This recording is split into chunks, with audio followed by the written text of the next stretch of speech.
Welcome everybody to our tag meeting here for Tuesday, August 6th.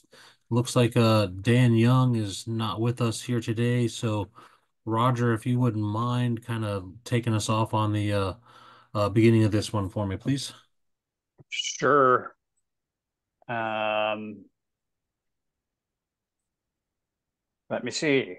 Welcome and introduction. So, Dustin, I think we start with a roll call. Make Correct. sure we've got a quorum. You All can do right. that. Leading off, Dan Young, who I don't see in our room here today. Roger Herringa, I am here. thank you. Ning Wang for Architect Primary. And I'm not seeing her in the attendees list today. For Architect Alternate, Jacob Liddycoat. Not seeing him in the room either. For Building Official Primary, Quinn Tai. I am here, and I do have a question. If we have enough for a quorum, I might leave at 3 o'clock, but if we need me to stick around for a quorum, then I'll stick around. Gotcha. Thank you. For Building Official Alternate, Ray Shipman. Not in the attendees list here today. For Fire Official / Fire Marshal Primary, Ken Brulette. Here. Thank you. For Cities and Counties Primary, Hugo Sotelo. Present. Thank you. For Home Builders Affordable Housing Developers Primary, Mike Nykram. I don't see him in the attendees list here today. For General Contractor or Developer Primary, Bill Mybush. Present and regrets. I've got to get out of here in about 30 or 40 minutes. I'm not going to be able to stick it out all day. I hear you. Thank you. For Manufacturer Supplier Primary, Ricky Campbell. Present. Thank you. For Fire Protection Engineer Primary, Walker Danuji. I'm present, but only for about 30 minutes. All righty. Just making some notes. These. For Fire Protection Engineer Alternate, Dave Coca. Present. Thank you. For Fire Sprinkler Industry Primary, Sean Morgan. Present. Thank you. For the alternate, Kevin Marr. Not in the attendees today. For the general public subject matter expert primary, Samir Mokashi. Not seeing online today. For the alternate, Seth Henderson. Also not seeing online. For fire alarm industry primary, David Mao. Not seeing online. For the alternate, Zachary Tuck. Also not online. For fire chief primary, Lance Dahl. Not seeing online. And I see Samir just came online. Samir, are you with us here today?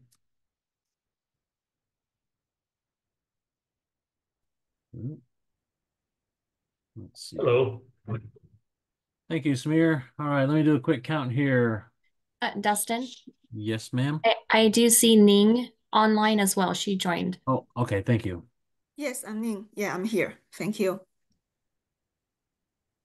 All right, let me count up who we got here.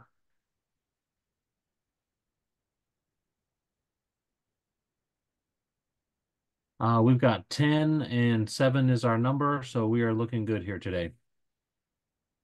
And so, if all the folks that leave early have to leave, we will just barely still maintain quorum here today as well.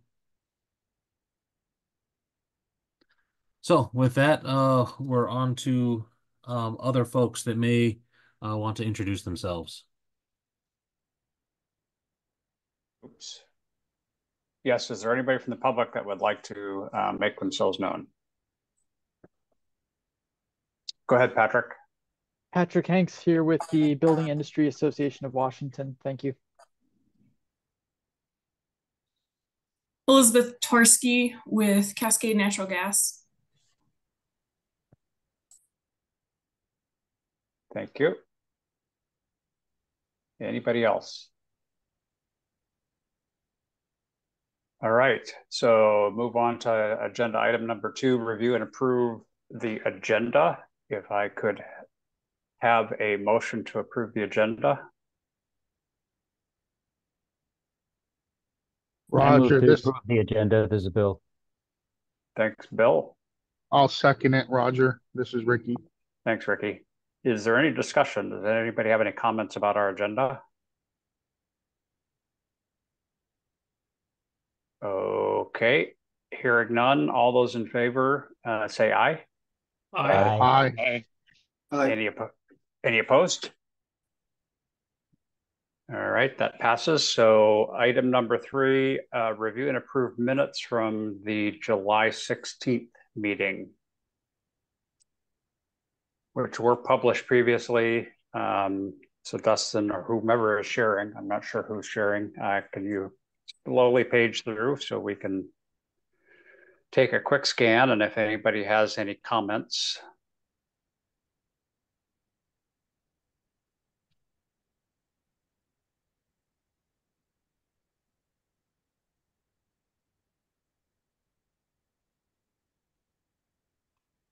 So hearing no comments, I would ask for a motion to approve the minutes. I propose the motion to approve minutes. Samir Makashi. Thank you, Samir. Do I have a second? Second, this is Bill. Thanks, Bill. Any discussion? All those in favor say aye. Aye. Aye. Aye. Any opposed? Okay, the minutes are approved. And so then public comments on items not on the agenda. I guess this is opening us up for any public comments that anybody would like to share.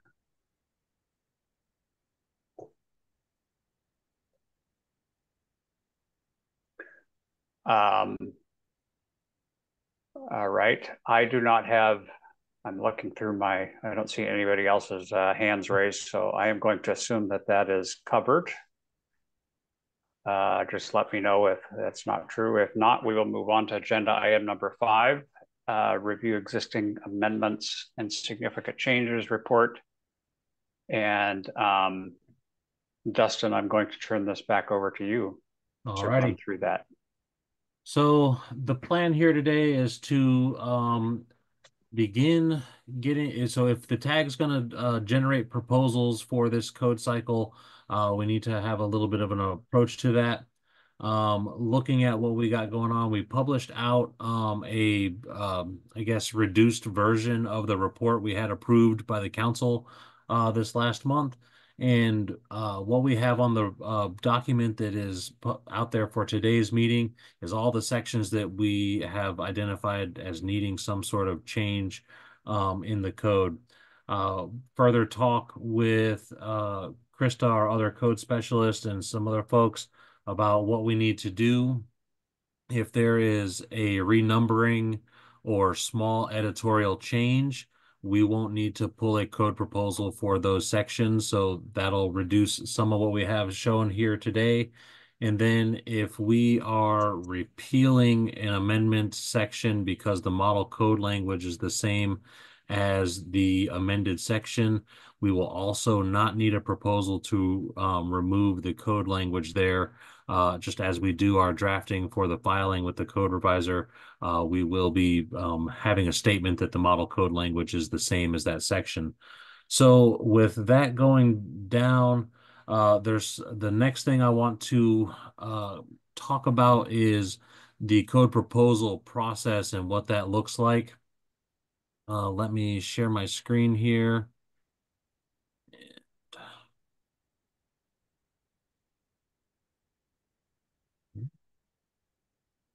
Let's see.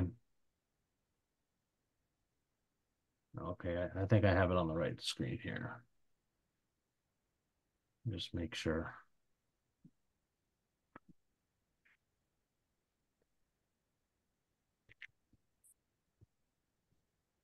Okay. So what we see here before us is the code proposal change form that the State Building Code Council has had available for the last couple code cycles. Most of this is pretty straightforward in here. Section 1, you will tell us the code that you are looking to make a change to, identify the sections in the title, and then put your name down as the proponent. I think that you could put your name down there, and also make sure that we're including that you're doing this kind of as a member of the tag here. And as far as a designated contact person, since you'll be the drafting person of these proposals, we would look to have your name, title, and contact information here as well. First page is pretty straightforward and administrative. Once we get to the second page, the proposed code amendment, we'll identify the codes and the sections that we're looking to amend as well again. And then 5, 6, and 7 is where we are experiencing some hang up, or at least in the past code cycles, with not getting the best information from proponents.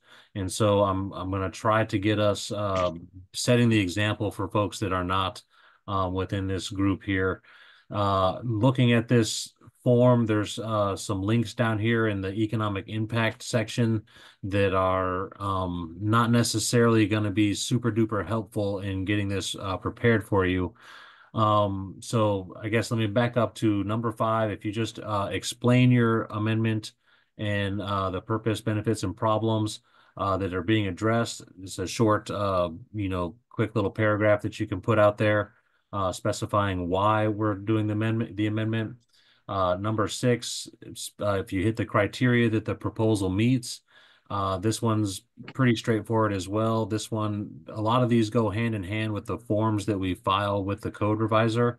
So if we have, for example, if we have a legislative mandate, we would check the third box in there. The amendment is needed to address specific state policy or statute. A lot of these that we come through, or that I've seen so far, they'll have the first box checked that the amendment is needed to address critical life safety need, or the amendment clarifies the intent or application of the code. For the most part, those are the 3 boxes that I see checked. On the occasion, we can see the last 3 boxes checked as well. I will leave it up to, for the most part, with this group, we're going to be checking the first or second boxes here. I do believe that most of our changes that we identified in the reports would kind of align with the second box, that the amendment clarifies the intent or application of the code.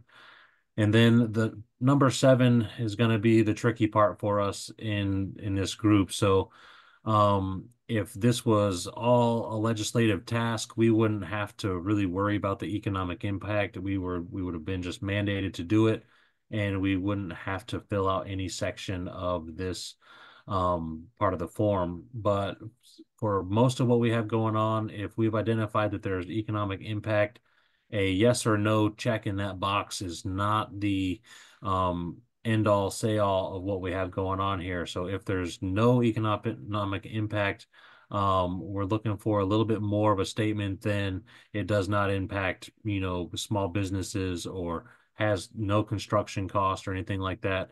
We're looking for a little bit more of an explanation on how this doesn't impact the cost of the construction or life cycle costs as well.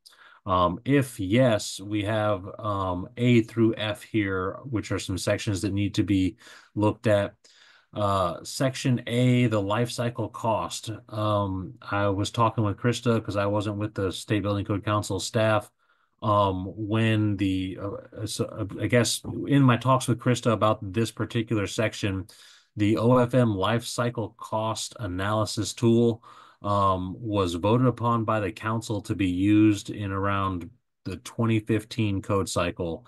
I haven't had the opportunity to go back and pull up the exact meeting where that vote was taken. But this is part of our compliance with the Administrative Procedures Act. If we have a significant legislative rule, we have to provide a cost benefit analysis where we weigh the benefit of the new rule that we're doing against the costs, and that we can justify the the new rule's cost versus its benefit the benefit outweighs the cost of the rule. We also have to look at a small business economic impact statement where we justify that we're not unduly burdening small businesses. So if we're looking to kind of do that analysis, staff doesn't have the expertise to develop these analysis here. And while I was looking at this form, this life cycle cost tool that we have a link to here on this existing SBCC form, it's more to evaluate the let me pull up. This is what the link takes you to the Office of Financial Management Facility Lifecycle Cost Model. And here at the top of this one, the state law requires the Office of Financial Management to establish, deploy, and maintain the state's life cycle cost model for evaluating ownership and leasing alternatives for state facilities over 20,000 square feet. That right there, and then looking into the spreadsheet that you can download from this website doesn't make it easy for us to use this tool to compare building code life cycle costs. Talking with Krista, she says that this one is not geared towards building codes, and it might work better for the energy code, but for the code changes that we have going on here, I'm not finding this to be a super useful tool, but it was voted on by the council as the tool we're supposed to be using. So I'm not sure how to go through this one. And if there are some more experienced code proposal drafters here who have been as part of the older cycles, if you guys have any input on what you guys have provided for on the code proposals for these cost benefit analysis and small business economic impact portions of our requirements, if I'm looking for some pointers here from the groups who have been here for a little bit longer in these code cycles. Does anybody have any input on filling out the rest of this form by chance?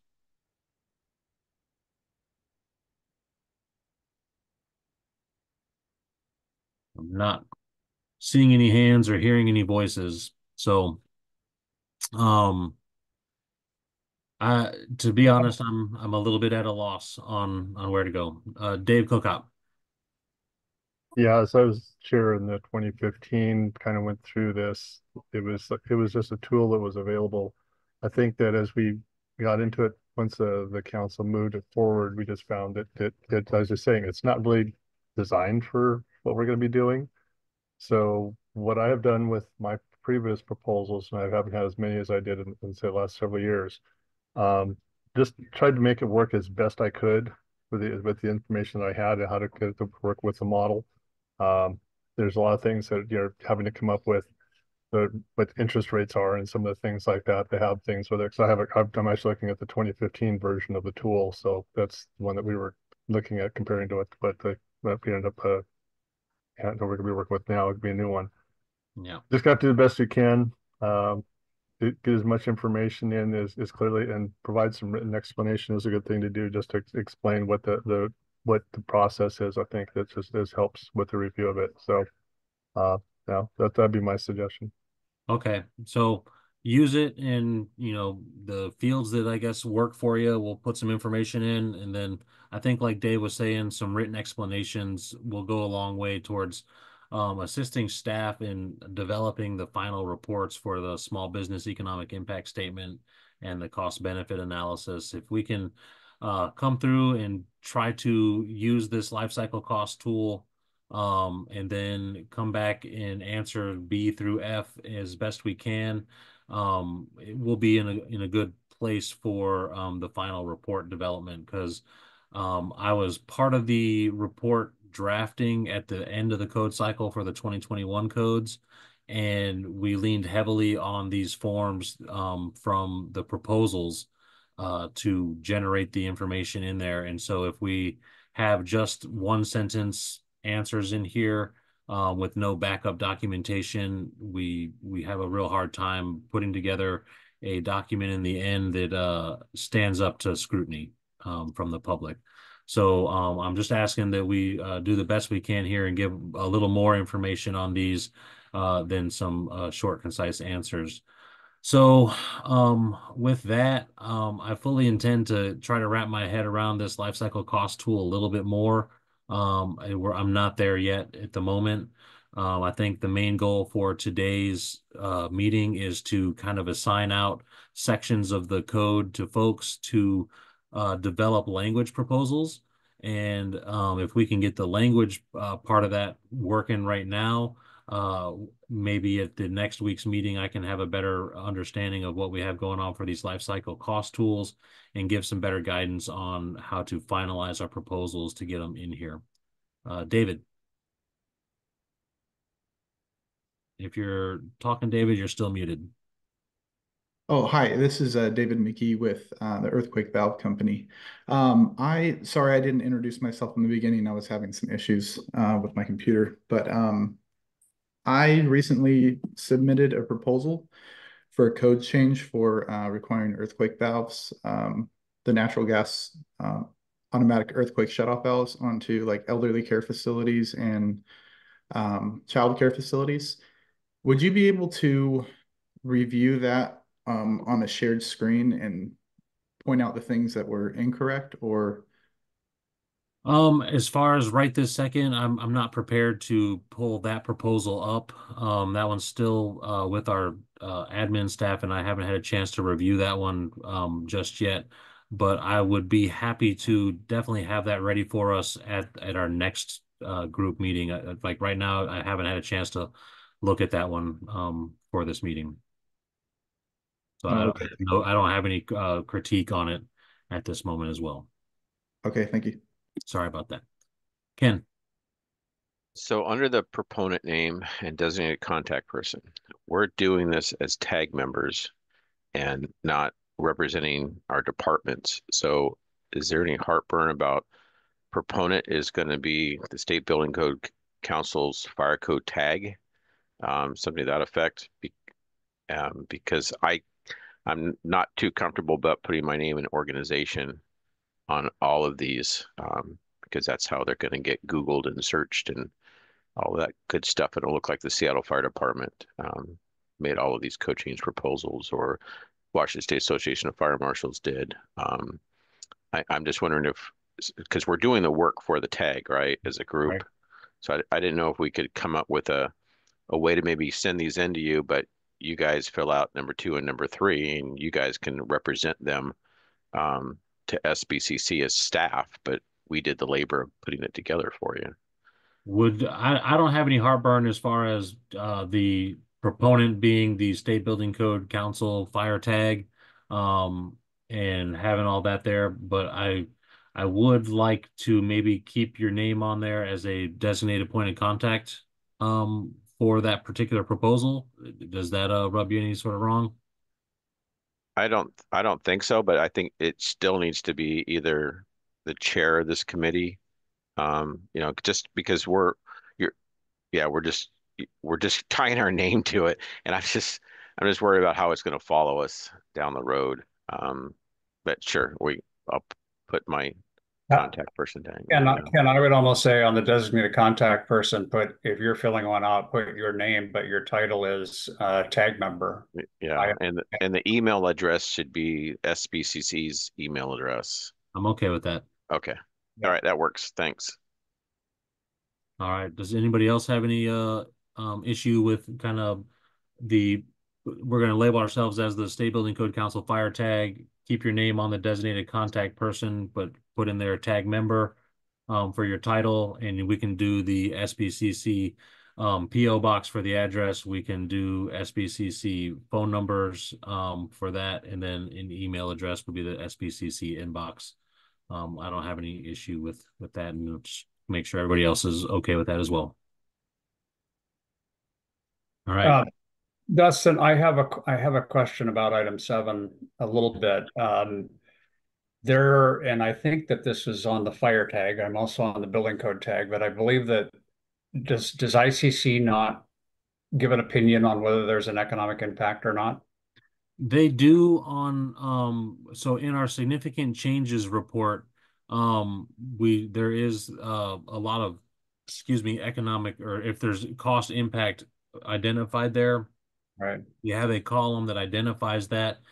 And if we were to look at the proposals that ICC has out there, at the bottom of each proposal section, there's typically an economic statement there.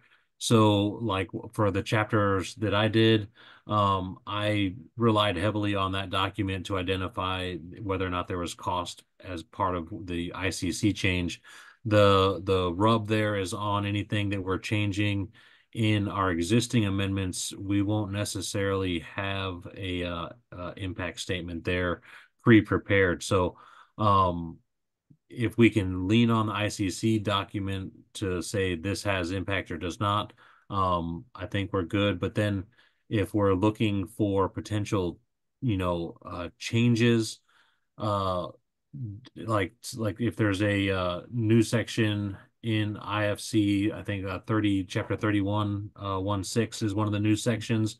If we're going to make changes to that new section, I think the ICC cost statement probably won't cover what we're looking at making changes to as well. So Okay. we can lean on that as a starting place. Yeah. I think that we're still looking at some interpretation from this group here on what the cost impact is going to be for everybody. Well, that's kind of what I wanted to get out there as a starting point, and my personal opinion is that any economic impact statement will rely on assumptions, and if you change those assumptions, the impact would change. So I think we need to do our best, get the best information we can, and do the best job we can. But I think and in many cases that best data is going to be the ICC, which I am assuming they went through a process to determine whether that there was a cost impact or not. So I think that would be a starting point for us for most of these significant changes. Yes, if we're having an amendment that we're proposing, we're going to be on our own for that. But okay. Quick question for Ken or maybe Dave Cocott, if they have the answer off the top of their head. Since you guys pointed us to those proposals for having the cost impact statement there, is there any other document that you guys are aware of that has maybe a more elaborate statement of why they came to that conclusion? If you guys are aware of something like that? I just use what was presented at the code change proposals. Like you'll see the ones that I already submitted. It's pretty much a copy and paste, and that's what I'm always used. Okay. That's consistent with my understanding too. That works. So let me navigate to the page. So when we first sent out stuff to the tag for the original review, let me pull up my stuff here. We had a link to this code proposals page for all of the codes, and I'm trying to get to it here.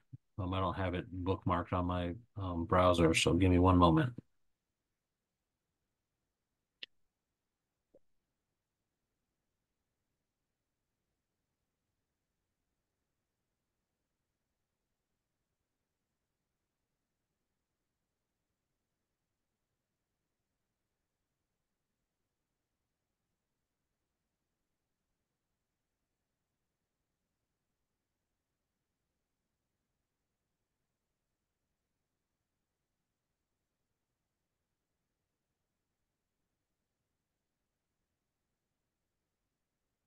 That's not it.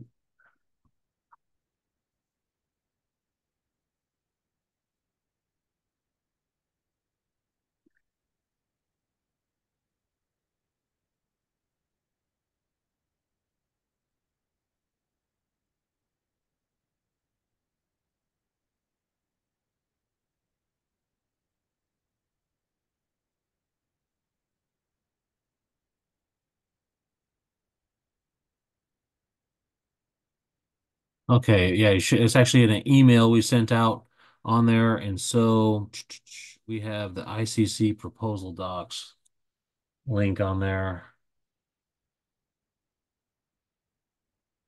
And it's taken a little bit. So it's the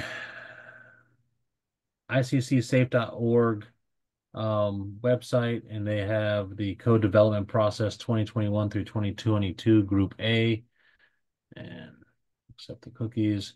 And if we scroll all the way down here to the bottom, we have the proposal changes to the 2021 editions. And so within here, for the IFC, for example, this opens up a PDF document.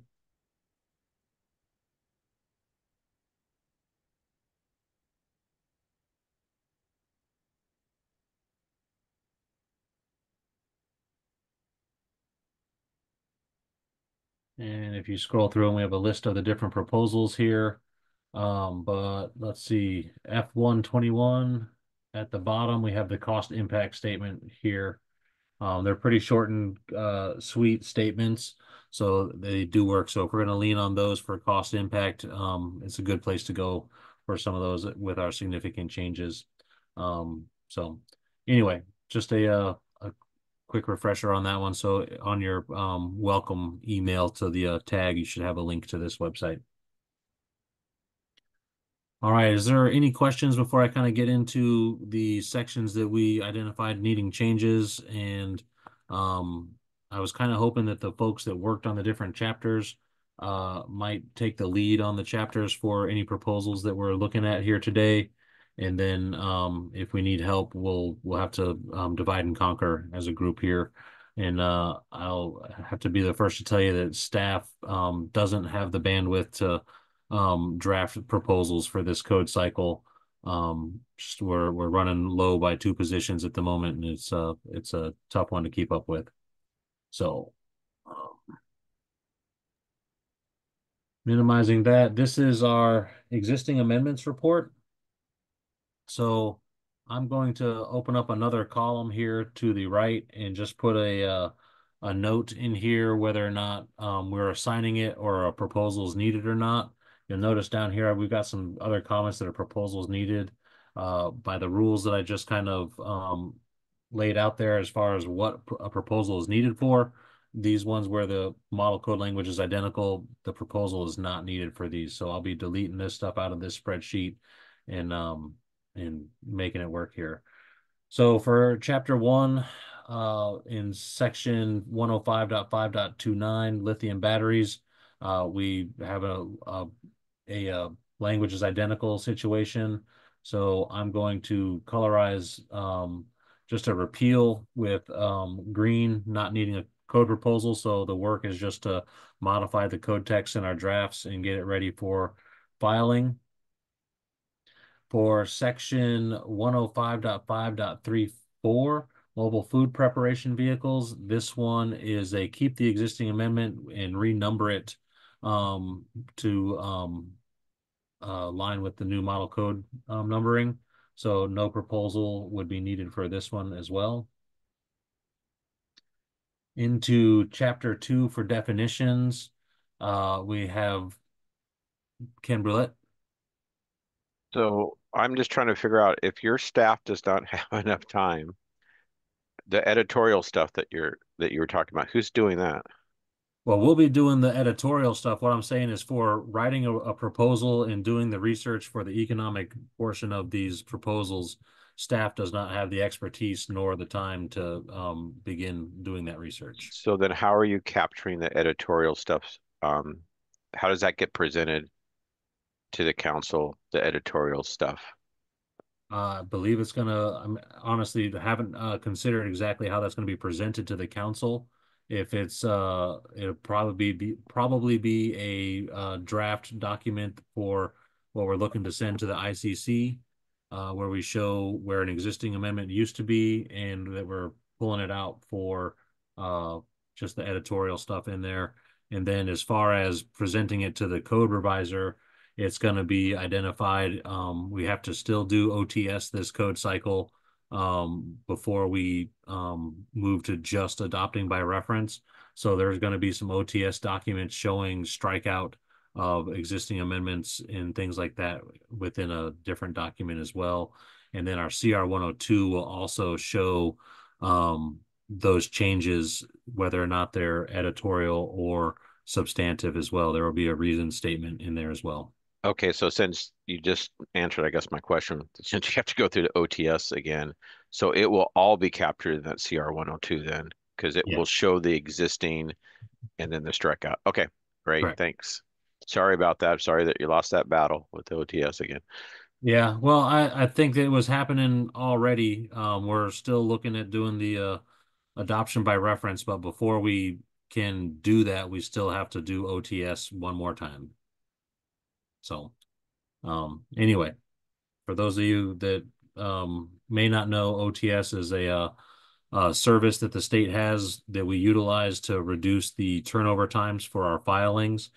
We send all of our code language over to them, showing changes that would appear in our WAC sections. And so we have to work with them to show the changes where we're amending our WACs this last time, and then they'll be reduced after this portion. So it's been a I guess a tennis match with staff and OTS staff over the code cycles where we have small changes that happen and we have a lot of turnover time working with them. So anyway, Ken knows, some other folks know. I'm hoping to get away from having to do OTS stuff on large documents. For definitions, the definition of emergency responder communication enhancement system, we show a proposal needed here, but that's inaccurate. This is identical language to our state amendment. Same for the definition of frequency. And same for the definition of frequency license holders. And same for the definition of frequency licensing authority. Much regret, I need to step out. Okay, Catch you thank you, next Bill. time. Cheers. Let me make a quick note on our attendance sheet.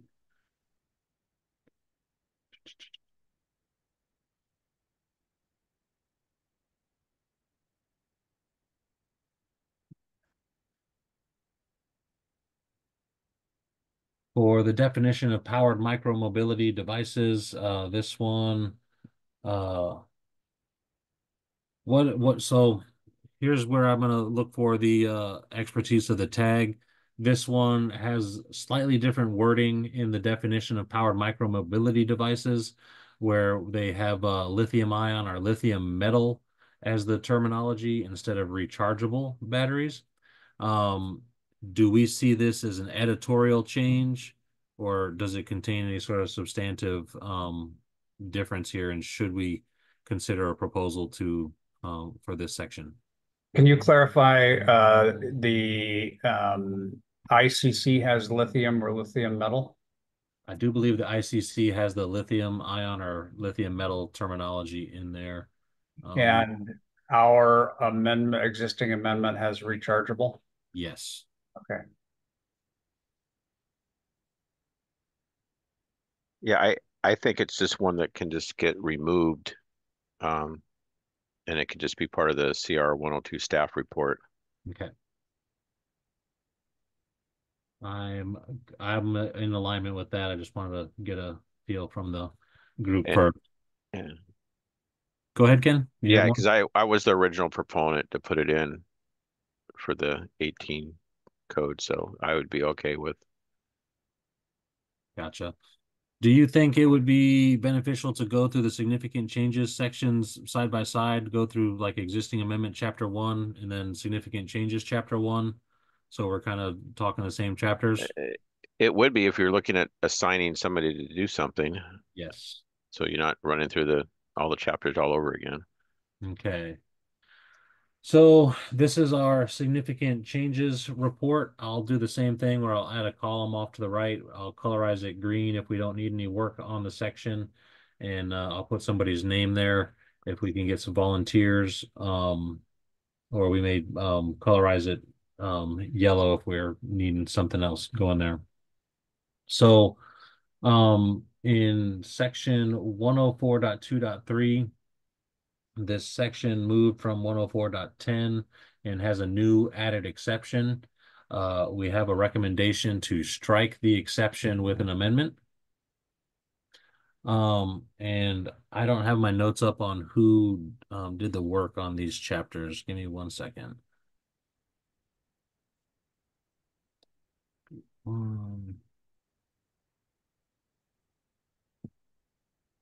I have 10 Excel spreadsheets open by the end of this.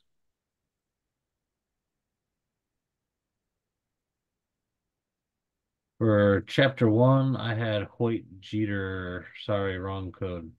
For chapter 1, I had me for up through chapter 4. I would really be looking for some help on drafting proposals for these sections 1 through 4. Can I ask for any volunteers for proposals in chapter 1?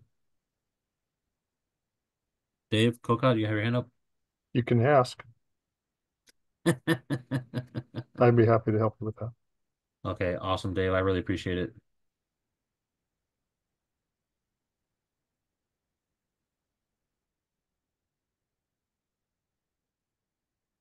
Oh, Lord.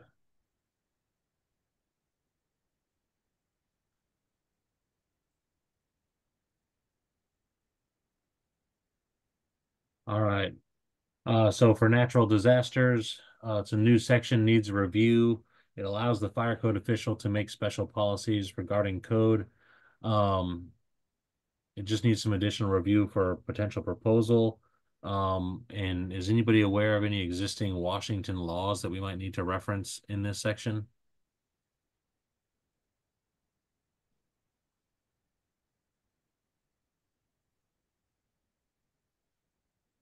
I don't see any hands or hear anybody.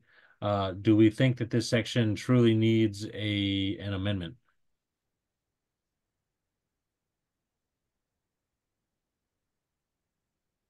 I don't think so. I think each jurisdiction will look at the administrative section and decide if they want to keep it or not.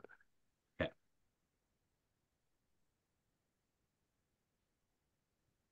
Kill that one.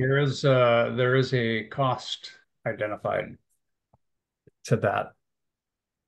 So without a proposal, how are we going to identify the cost? Why do we have to identify the cost of everything that's got changed in the 24 code? No, that's not how I see it. So this one had cost identified with it as part of the ICC proposal. Do I have that one still open? And But Ken, the answer no, the answer is unclear. You can interpret one of the new requirements that we have to adopt the ICC. So if the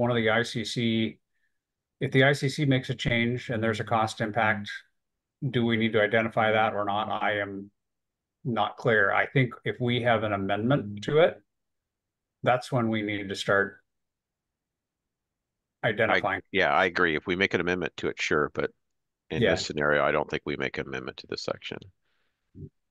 Let the local fire code official make that determination.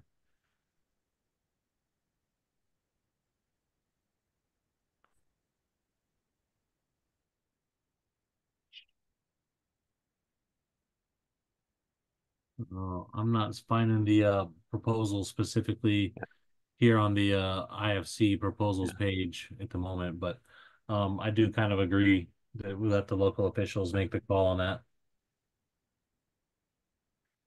So are we okay with leaving that one out of our assignment list? Sounds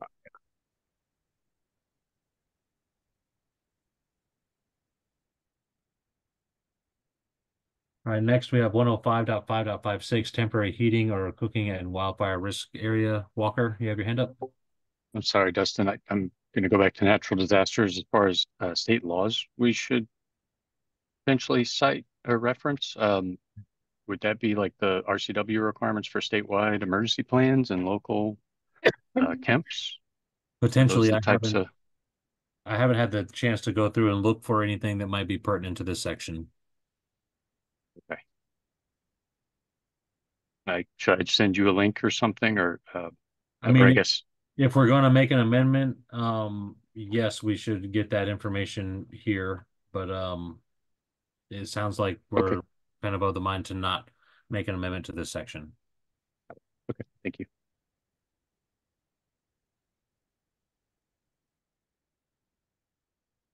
I would also remind everybody, I mean, this is really just to put a proposal change together for us to then consider. So if there are some questions that, if we are not sure, yeah, if Dave's doing a bunch of the chapter 1 stuff, he can do some investigating and then give his opinion to us, and we can make the final determination later as well.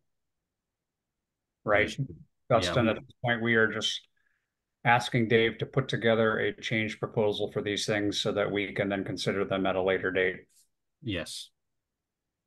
And, looking at the proposals from last cycle, the proposals come through, go through some work with the tag, then the proposals get revised and move forward again with, revisions potentially going forward as the final draft of the proposal.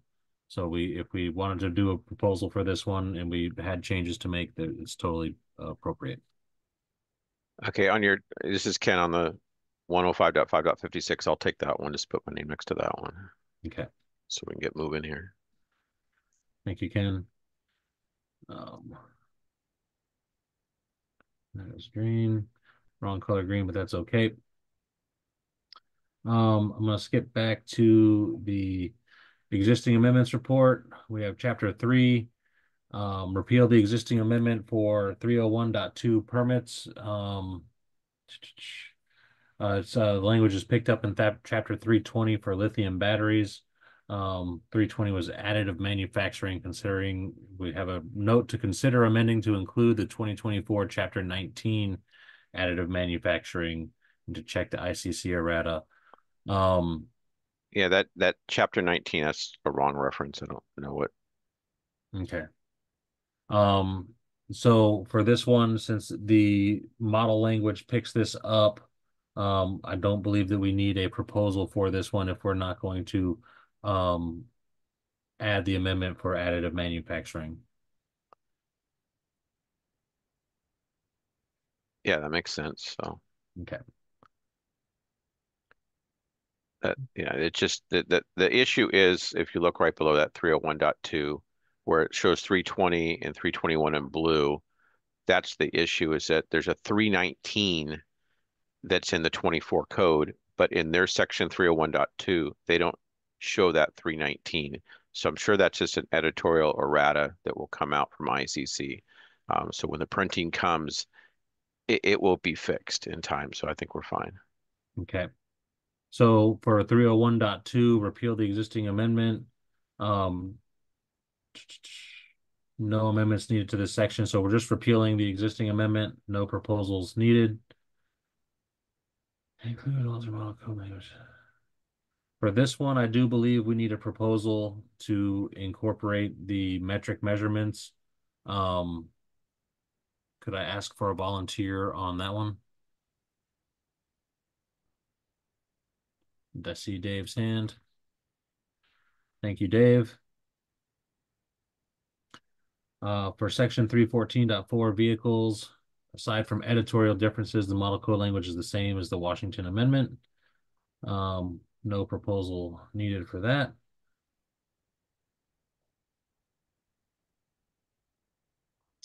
For 319.1 mobile food preparation vehicles, that is moved to 4106.1.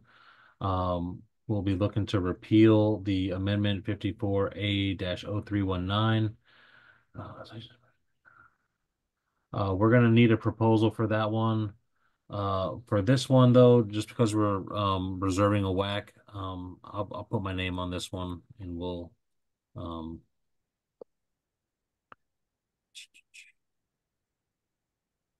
sorry, got notification coming up. All right, moving to 322.1 for general, to repeal the existing amendment. Model language is the same. No proposals needed there. For 322.2 permits, no proposal needed. We do have an incorrect reference in the model code. I think, Ken, you pointed this out to us. Do you think this is going to come out in a errata with ICC by chance? Which one again? Because I'm like you, I got 12 screens open here. Okay, I got section 322.2. There's references, the incorrect reference of 321.1 should be 320.1. And I have a reference to 105.5.28 should be 105.5.29. Just double check something.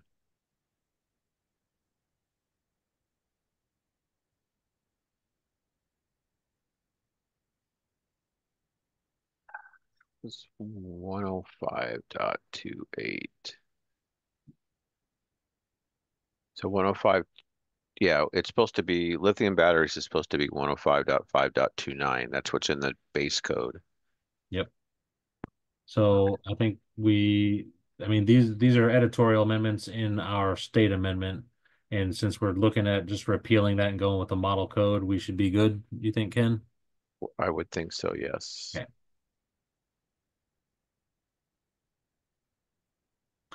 For 322.3 fire safety plan, a model code is the same as the Washington Amendment.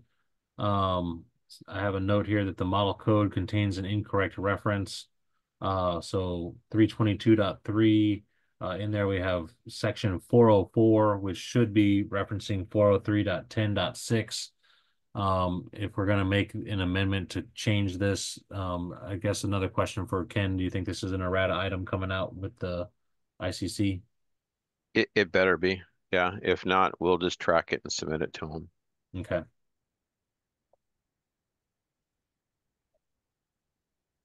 And if you just make a note in there of, just saying errata ICC or something like that, then that will give us a chance to make sure that we fill out the errata request to ICC for those items. Gotcha.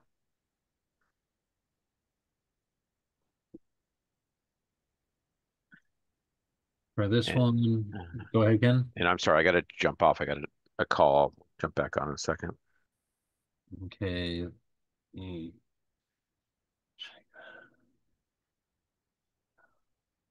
He'll be back though, is what I heard. Okay. Any of these that are repeal for the same language, no proposal needed.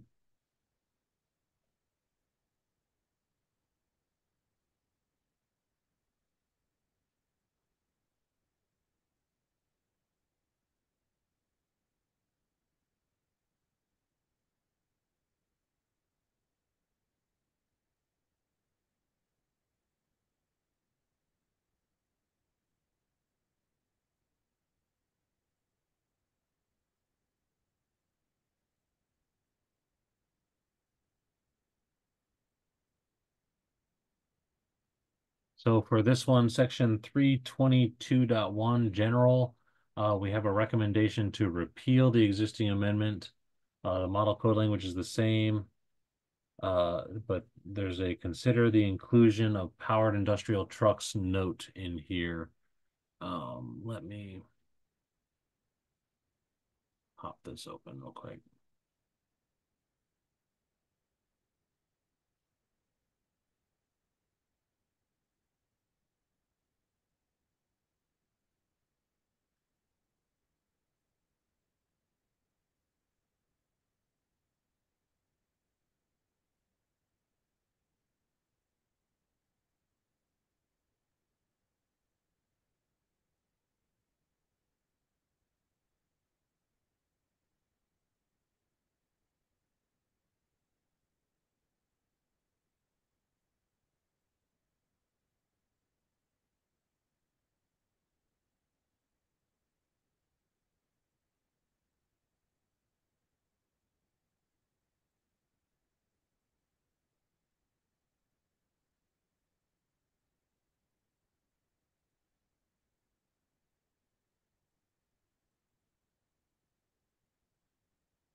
So yes, the term here in green and powered industrial trucks is not included in the model code language.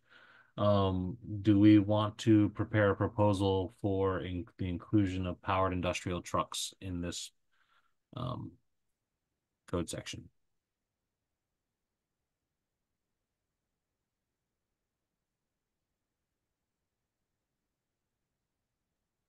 We can go ahead and do it, and if we decide not to, we can just take it out later, not do Okay. it.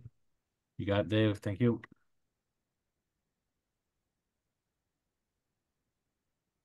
And Dave, can I put your name down for these other ones that have the similar? Yep. Okay. I'm going to step away and be back in just a few minutes. This is Samir. Thank you, Samir. I think right now we're just at the threshold of quorum, so if anybody steps out, we won't be able to take any motions, not that we've taken any yet.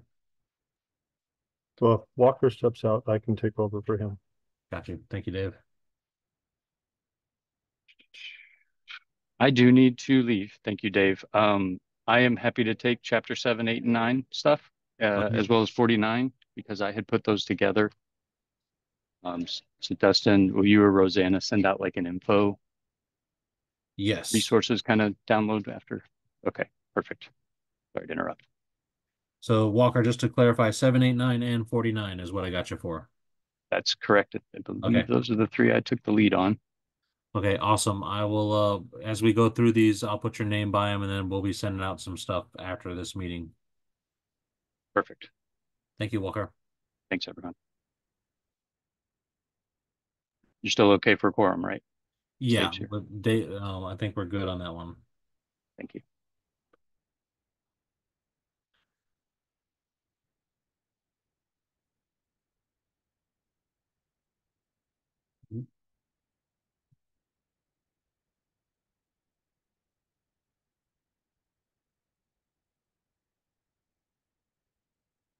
All right, for emergency planning and preparedness, repeal the existing amendment.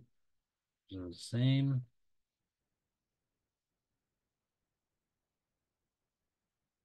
So we had some a little bit of the for this one, I guess when I was doing the initial review, I had the recommendation to maintain the amendment. The tag said to consider a repeal of this amendment to reduce the number in this code section from 1,000 people to 500 people, which is the model code language. If we repeal it, I think we should have a code proposal on it, since this will change the regulatory effect of what our amendment is. Are we still of a mind to potentially do that? And if so, I'd be looking for a volunteer for a proposal in this section. Well, I'm kind of doing 1 through 4 anyway, so I can put my name on it. Okay, thank you, Dave. Help you out, so no problem. For section 401.6, general, we have a maintain the amendment and add and uses after occupancies in the first section.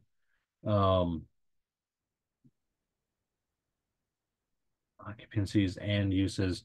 So I'm not sure what the addition of and uses comes how that enhances our state amendment there.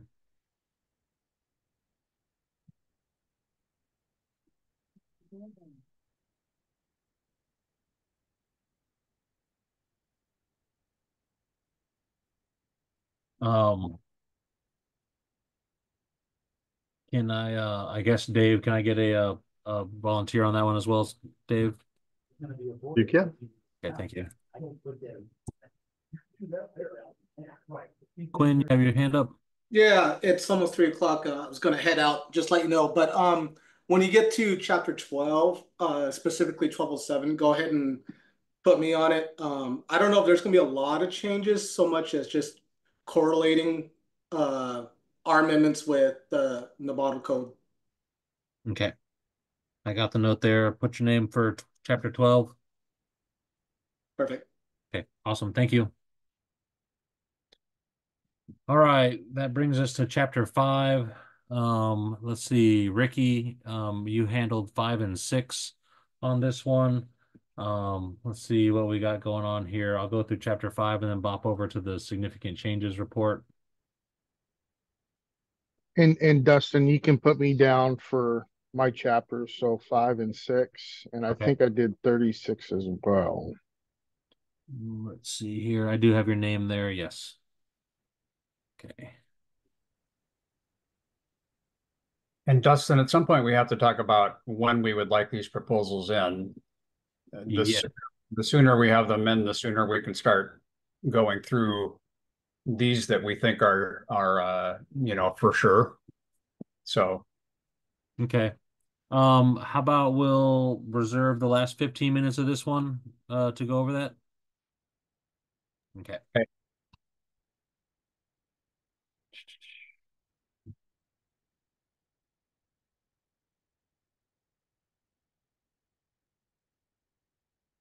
So for 510.3 permits, looks, I have to get in here and look at the model code. Give me 1 second. So they changed the or maybe not that one. I'm sorry. All right. So it looks like our amendment is what's here on screen. It adds maintenance performed in accordance with this code is not considered a modification, does not require a permit. So that's additive to the base code language. So I think if we're gonna pull that out, we should get a proposal on that, and I'll put your name down for that, Ricky. Yes. Okay. This is Samir. I'm back. Thank you, Samir.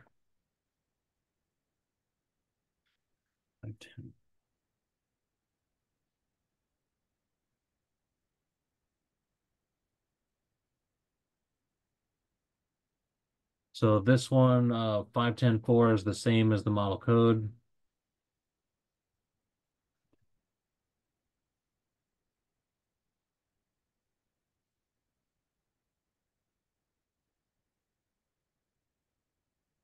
Five ten four one is the same as the model code. 510.4.2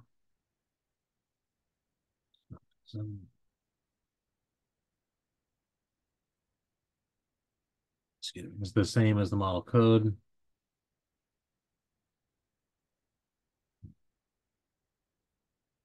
I think all of these are the same as the model code.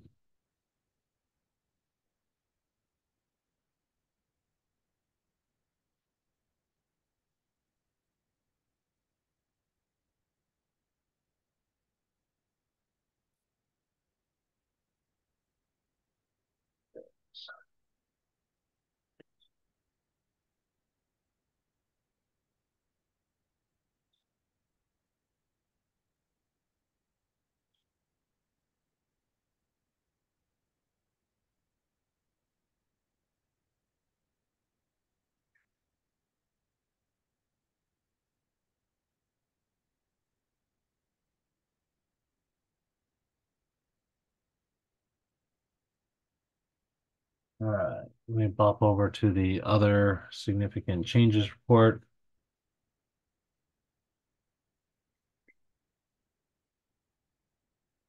All right, so recommend to review and keep not adopted on this one. So I'll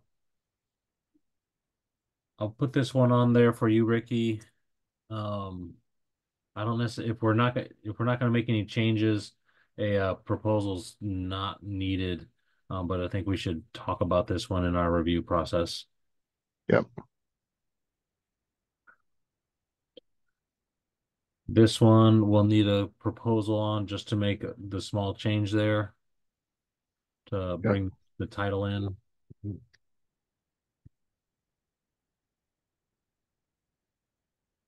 That's the end of chapter 5. Let me go back to the other one. Chapter 9. This one does not need a proposal.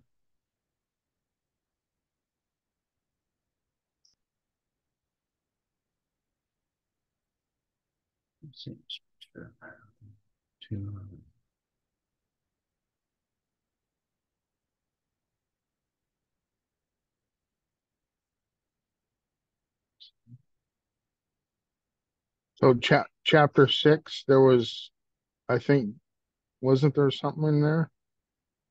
I'll have to open up the full report on that one. We went through and we basically were using the color coding we had on the final report. So give me one moment.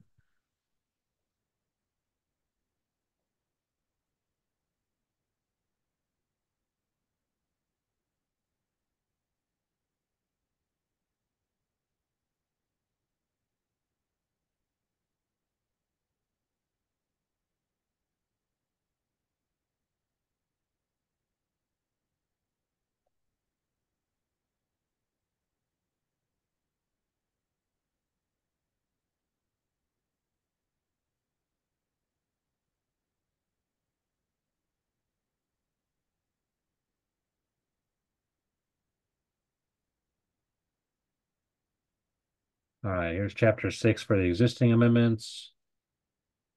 All it is, just keep amendments, yeah. And I think we have some editorial stuff in here.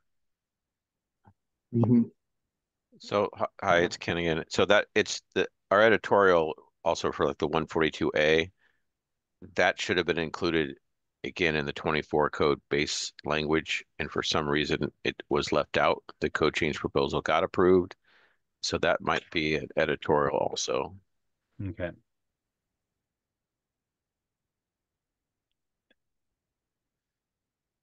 So we have that in here, just looking for an errata in there. So I guess if they don't include that one, we'll have to keep an eye out for it in the final change. But I think this is just editorial and we don't need a proposal for that.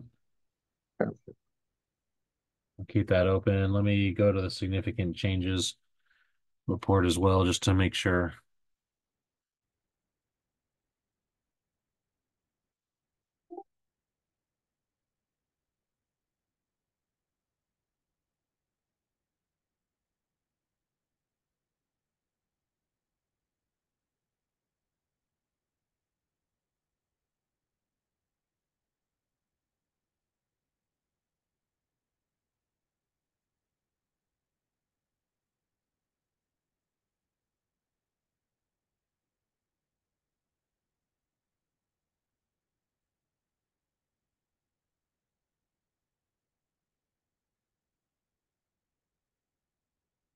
Yeah, in chapter 6, we didn't identify any significant changes.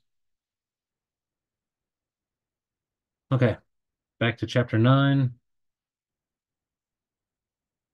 Ethan's modified, updated advice. So this one we'll need a proposal from. On chapter 9, I have Walker Danucci. So he's put his name down for that one.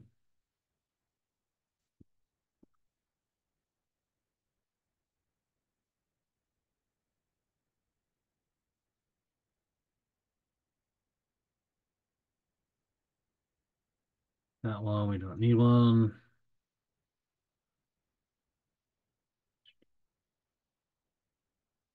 As far as this one, I'd say that the removal of the effective date of July 1, 2018 is an editorial change. Is there any disagreement with that? Okay.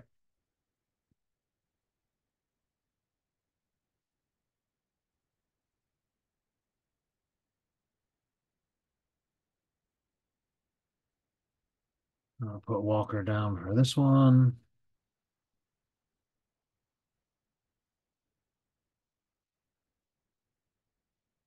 That one.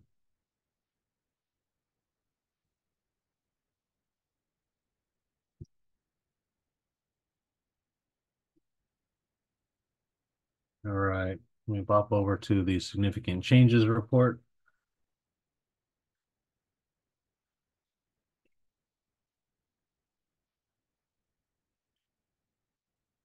Chapter 9, repeal existing amendment for this section. I think we have a proposal, or we don't need one for that one. Review Walker.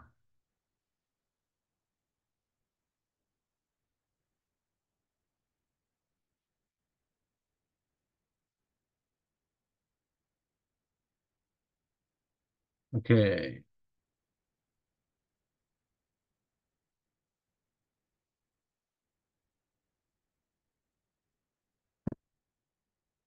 Chapter 10, I have also for Walker. He also worked on that with Jake, Lance, and Ray.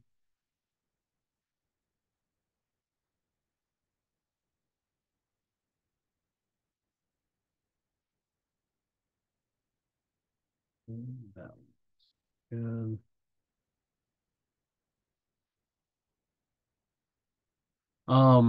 For the single exits work within this code,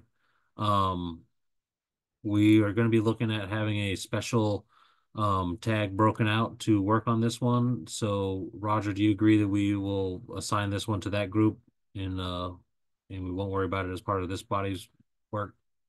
Yes, as long as, I mean, I would almost flag it as another color to make sure that we pass this one along. I mean, we've flagged it. And so that group is going to have to make sure that they know that that's in and needs to be considered as they're doing their work.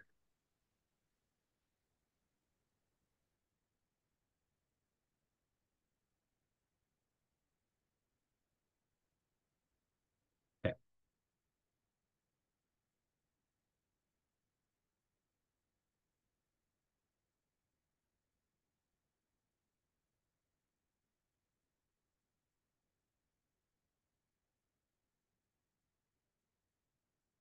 So as far as section 1010.2.14 or 13, I should say, in the new code, do we know if there are any changes that we need to make here for correlation within the building code, or should we just get a proposal for this one going um, and see what kind of correlative changes need to be made as part of the review? Yeah. Yeah, Dustin, when I did correlate the 9 or the chapter 10, still working on 9. Yeah, I just cleaned it up in both codes. I don't think there was um it would all be editorial if the the numbering got changed, because there's like this the items like the exceptions items 1 through 4 and 7. I had to just renumber those. Okay. So it's an editorial change based on the correlation that I did for chapter 10. So let's see. I'm gonna pop a different color in there as well.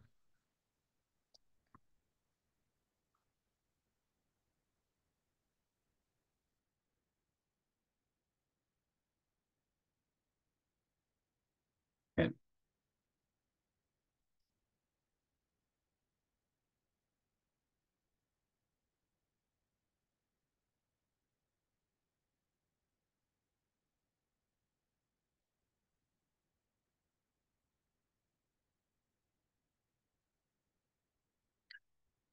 So a relocation, everybody agree that a relocation's editorial and we just need to get this moved out? Okay.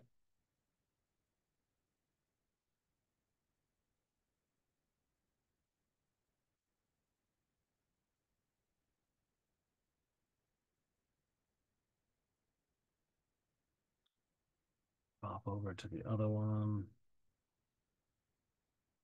Changes.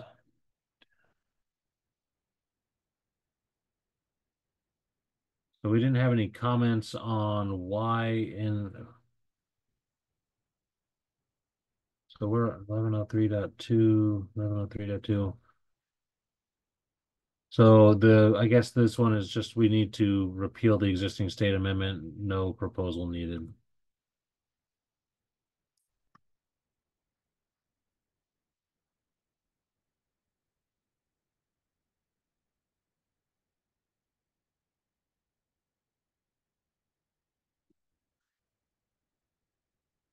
All right, to 12. We have Quinn who said to put his name on anything we need in this chapter, and also specifically 1207.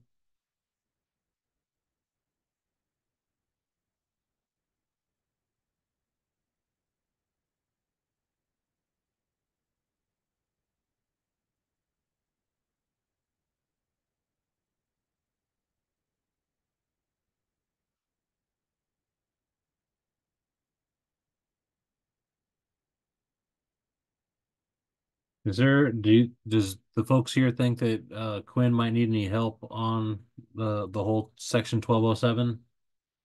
Or you think he's got that kind of well in hand? Well, considering I'm going to be putting code change proposals to change 1207, it might end up being a moot point, so we'll see. Okay. So Ken, maybe I'll have you and Quinn kind of maybe talk a Yeah, little that's fine. bit Yep. with them. Yeah, we can touch base.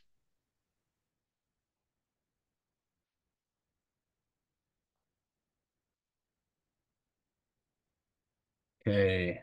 Chapter 24, flammable finishes.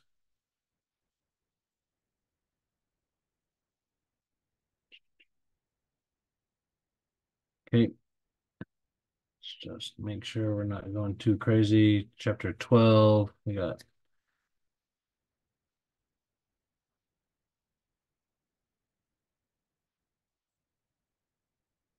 '31 tense and temporary special event structures and other membrane structures.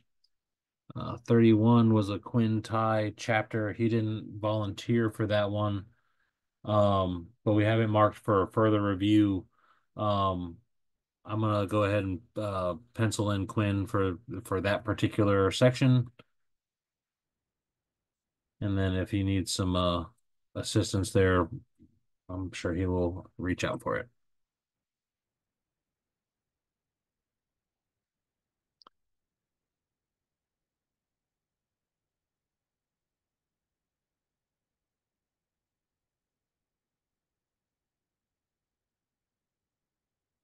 Ken, is 33 going to be one of your babies as well? No, I don't think I'm going to be making changes to it this time around. I think we're just going to go with model code language. 10-4.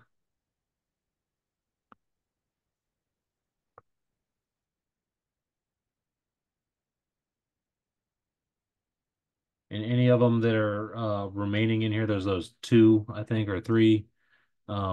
Do any of those need to have any updates to them? That might have just been a numbering thing, right? I think so. We'll get to them. They have a different color in here, I think. Yeah, I think it was under the portable fire extinguishers section.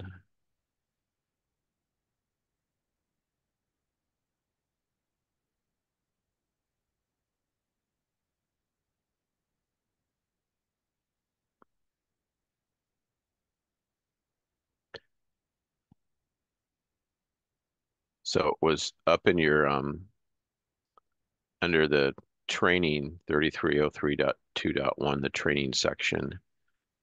I think we had an amendment.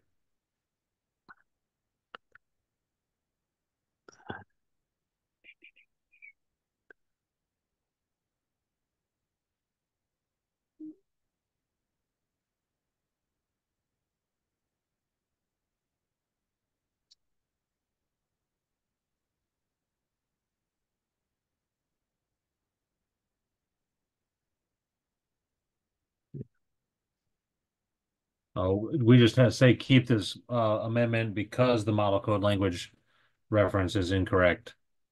Okay. So no need to change any of those in there.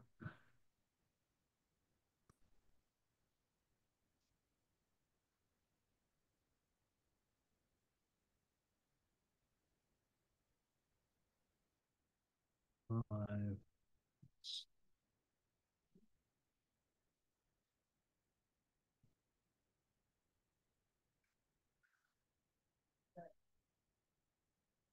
36.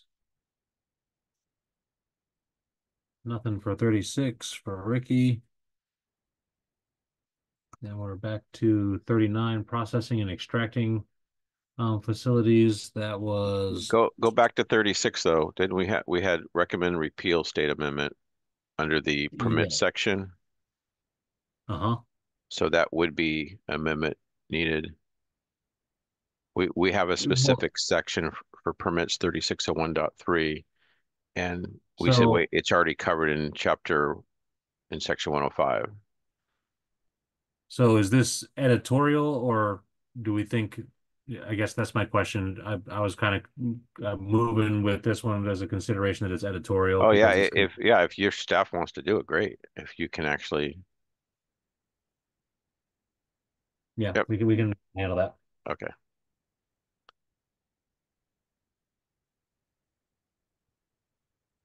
All right, 39 for processing and extracting facilities. I had Hugo Sotelo for the reviewer in this section. Um, on this one, Hugo, are you still online? Yeah. You mind if I put your name by these two for the proposals here? You already have the language kind of generated in there. Yeah, that's fine. Okay.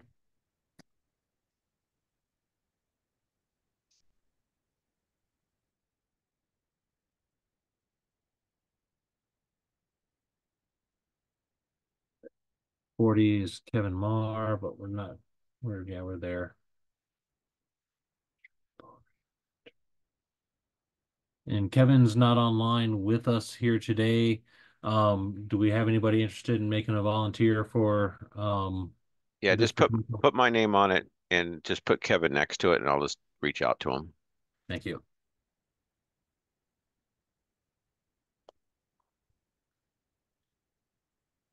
'41. I got Hugo for this chapter as well. Hugo, you mind if I put your name next to these ones? Yeah, that's fine.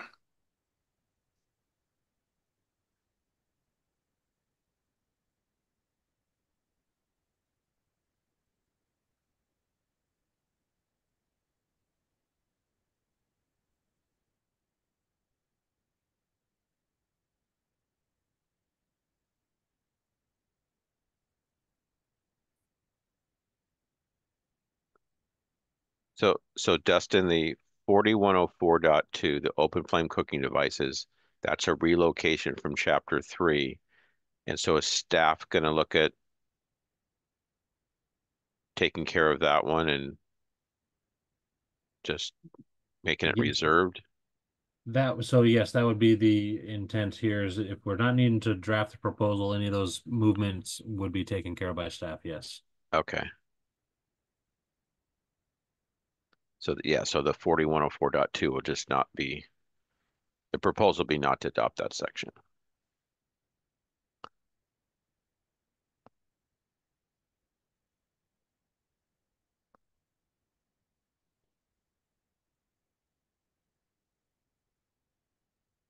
What section did it move to from, Ken? The 308.1.4.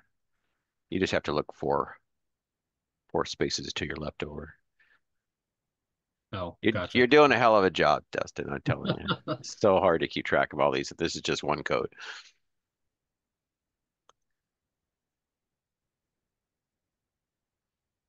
And that takes us to the end of chapter 41.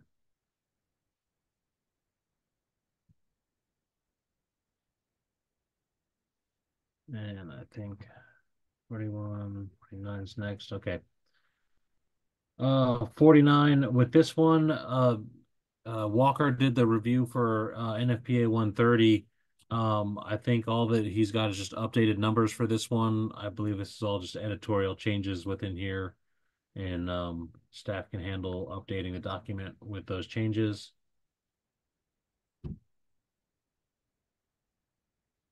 And 53 compressed gases. I have that one for Kevin Marr. We have it. The Washington Amendment revises the section and title, but we don't need a amendment here. Let me just check into the master document. 53.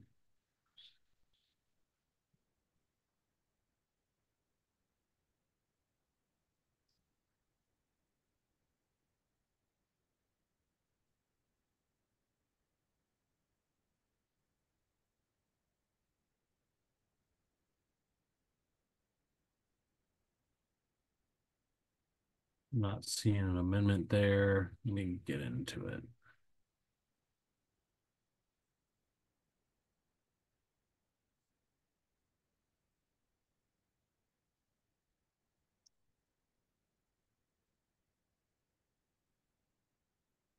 5306.5.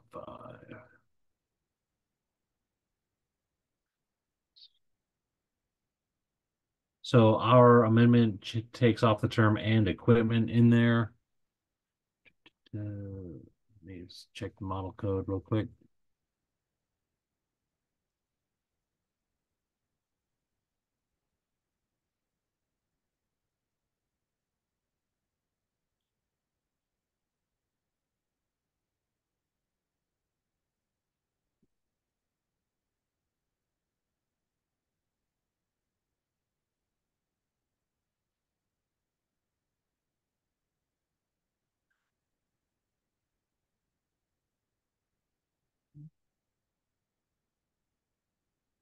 So this one says go with the model code. We have a definite change here in the model code versus our state amendment.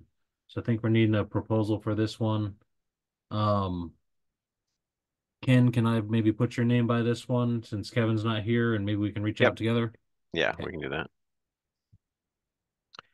And the same with 57. Anything for 57, you can just put my name on it just so we're short on time here. Gotcha. Go ahead, take my chapter. That's okay. And Dave's name right next to it.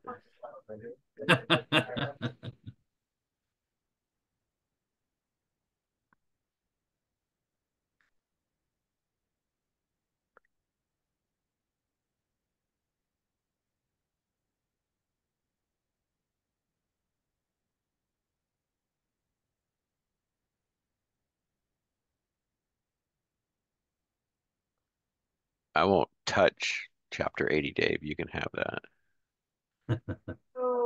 I own chapter 80 right now. Mr. Reference. Um, duh, duh, duh, duh, duh.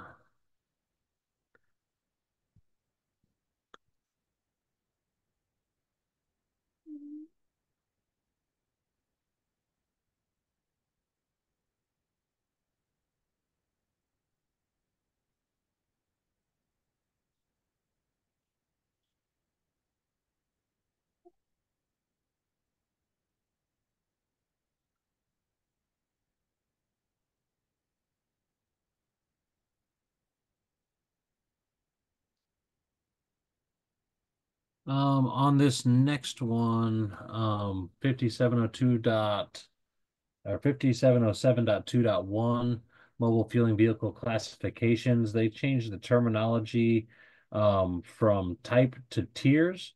I kind of consider this an editorial change and just want to get the opinion of the group. I think we have to look at keeping ours because then we have what tiered sites. I'm trying to remember if we did a tiered sites also. Let's see. So I think we had type for vehicles and tiered for sites.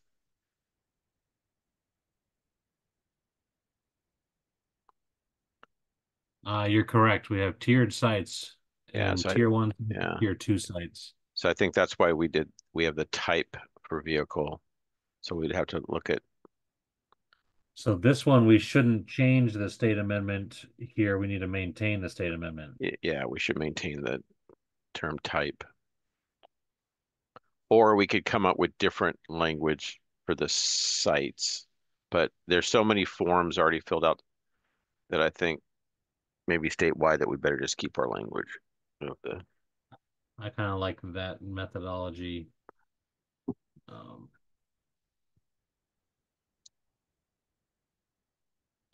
Mm,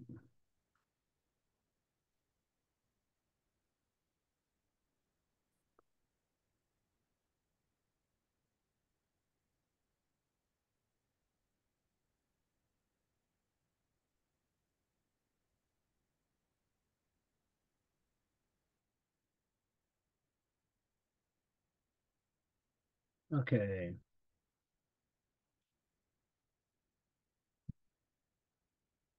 It's looking good.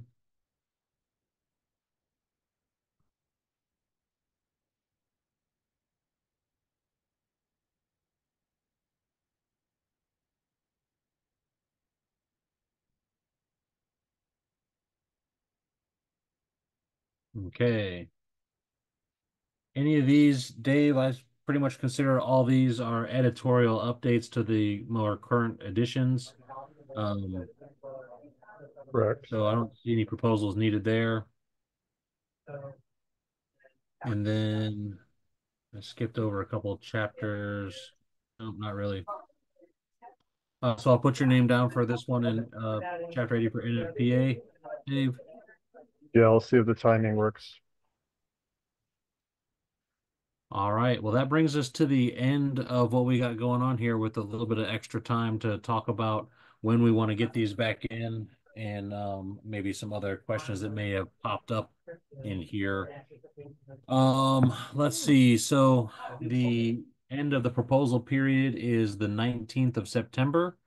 So just a little bit over a month from now.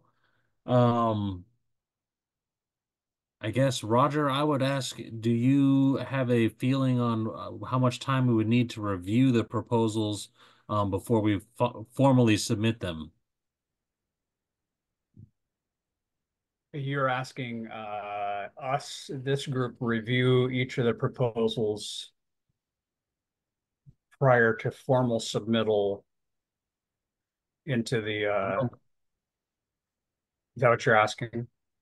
Well, I don't think it's absolutely necessary. If everybody here drafts proposals, we could just submit them.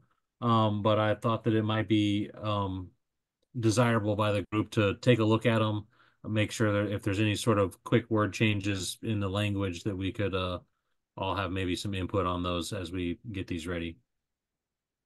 I think we could, although again, if Ken submits a code change proposal and the whole group thinks that we should modify that a little bit by some language, that would happen after the formal submittal as we go through and review each of the documents. So I think this is my opinion, but we are all working together. I think we have a great tag and we're all kind of heading in the same direction. I think if you are unsure, if your name is assigned to one of these and you're not sure about something, reach out to one of the other tag members, but do the best you can and submit the proposal, and then we can start reviewing them. Yeah, I agree with it. Group review will take a lot of time. Just find a buddy system, find somebody to look over the shoulder kind of thing. Yeah. Okay. And it might be duplicative work too. I don't know, maybe I'm jumping the gun, but a whole lot of these are administrative or pretty quick and easy to deal with. The way I would really like to, you're going to have, say you're going to have 100 proposals. 75 of them are things that we've already defined and discussed, and most of those 75 will be able to approve and get off our plate very quickly. And then we will drill down to a couple of hours and 25 that come in from the public that we really have to spend time on. So my goal would be to get all of the real easy work, get it kicked out and through the process, and then we can spend time on the difficult ones. And I would love to have that started before September, before the council officially sends everything to back to the tag. I know that we can't officially vote to on any of them until after that happens, but I think that we could, particularly if we are reviewing a whole bunch of our own work, have it ready and packaged up, and then once the council officially sends it back to us, we could pass that along. So approve it, and then we're done with it. So I don't think that I don't want to necessarily wait until October to get started reviewing a whole bunch of the proposals that we already know all of the information about. Obviously, if there's financial, if there's cost impacts or something, then yes, we need to spend some time on it. But there's a whole bunch that don't have cost impacts that are pretty straightforward. Let's get that work off our plate. So, do we think that we could set a proposed deadline of September 3rd? That would be the first Tuesday of September. and we could meet that day and just ensure everything's running smooth for everything there, or do we even need to have a meeting at that point? We'll just follow up and make sure everybody's made a submittal. I don't have my calendar open. Let me My suggestion is blocking a time and then deleting the meeting if you don't need, because trying to find time later on will be more difficult. Okay, I like that. Yeah, I would love to say, target having all of these submitted. Shoot me if you don't like this, but by the end of August, we could have a meeting on the 3rd of September. And at that meeting, Dustin, well, you probably will not. Once you get the proposals, the staff has to have time to go through and make sure that they are all filled out properly, right? Yes, and so I would like to have another meeting with this group next Tuesday for about an hour, where I can maybe go over some of these economic impact tools and things a little bit in more detail with a little bit better understanding on my part, so that I can answer any questions that come up on them. Is there one that already exists that we could review in that meeting? I can get some stuff prepared for that meeting, yes, that we can review. I don't think I have anything specifically for the fire code outside of Ken's proposal, but we can use his as the guinea pig. Perfect, thank you. I think that's fine. I have a couple of meetings on Tuesday afternoon. I'm open from 3 to 4. Okay. So does 3 to 4 work for everybody here? Or Ken, you have your hand up? Yeah, not about the time, but on the code change proposals that have been submitted, how many days do you have before you tell the applicant that it's not correct, so then they can make changes to it? So none of that was set forward as far as a timeline, but right now I'm just catching up to getting to the proposals that have been submitted, so I can review them. The ones that have come in for us, there's not a ton of them, but there's no specific timeline set out. But it'll moving forward within a week. I'd like to get stuff back out to folks if we have any issues. Okay. So I'll go over yours first, Ken, and I'll respond and let you know it's all good, or if we want anything else. So is the public also providing proposals in parallel while we are doing this, or their date is done? The public, so the proposal period is open for everybody, and we're kind of acting as another entity Okay. providing proposals. Okay. and that window closes on September 19th. Is that correct? Correct. And there will be a little bit of a grace period for proposals that come in on that last day. So staff will have their work cut out for them on any proposals that come in on that last day to get a turnover back to those proponents, so that a 7-day window can elapse after that initial review if there's needs to be any additional information provided on specific proposals.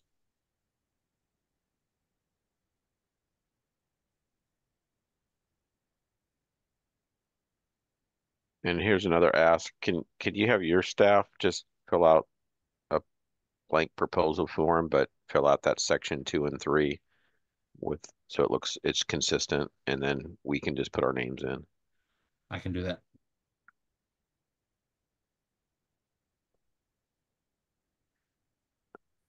So Dustin, you're thinking that the only work, and I don't say that lightly, the work that this group has to do between now and September is to just get these proposals submitted. The staff is we're not gonna be able to act on any of them until after that September meeting. Correct. I mean, as we get them and we start reviewing them, we can potentially have a weekly meeting if you want to go over proposals that are received, so that, like you said, we could have maybe a response pre-packaged for when the council officially directs those back down to us. And so if you like, I would say next week I wouldn't be ready to have proposals for review at the meeting. Just go over the cost impact tools, and then potentially the 20th and 27th have a short meeting where we go over the proposals, or I can just distribute them for digestion amongst the group.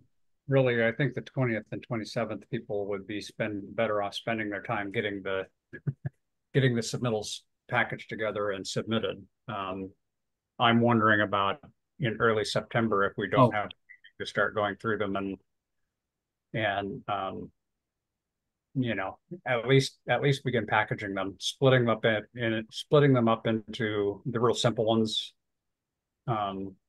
So well, we could slate so not use the time of the week of the 19th and the 26th and potentially September 2nd.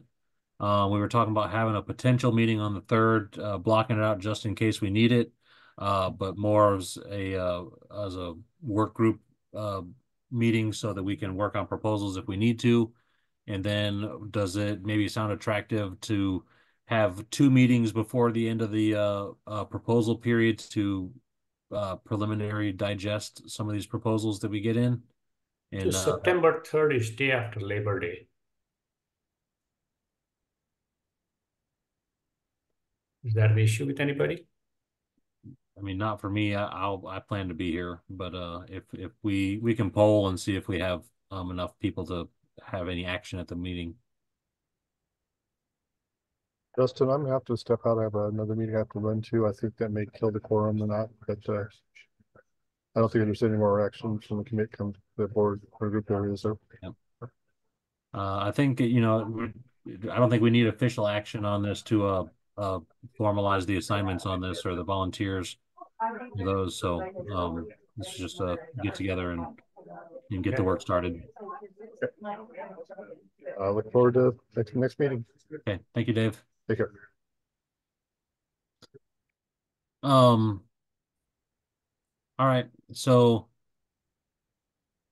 meeting next week, the 13th at, you said you're available 3 to 4? 3 to 4, yeah.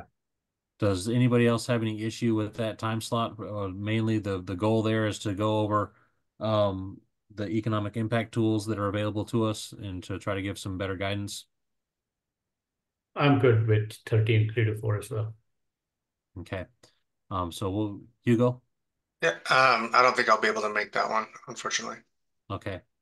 I'll as a, you know, we don't necessarily need to take any action. This is more of a kind of a training on the tools available to us out there. I'll try to put together a document that we can distribute as well that will give some guidance, and I'll always be available for questions if you have them as well. All right, so meeting on the 13th to go over the economic tools, a potential meeting on the 3rd, and then we'll also schedule the 10th and 17th for preliminary work on the proposals that are received with no action intended. So if you can't make it, I don't think we're anticipating action needing to be taken at those meetings. Okay. And that's all I have. If there isn't anything else, any other business, I guess I will ask anybody, public or TAG members, if there's any other business. And if not, then we will go ahead and close the meeting. All right. Thanks, everybody. Thanks, everybody. Thank you. Yeah.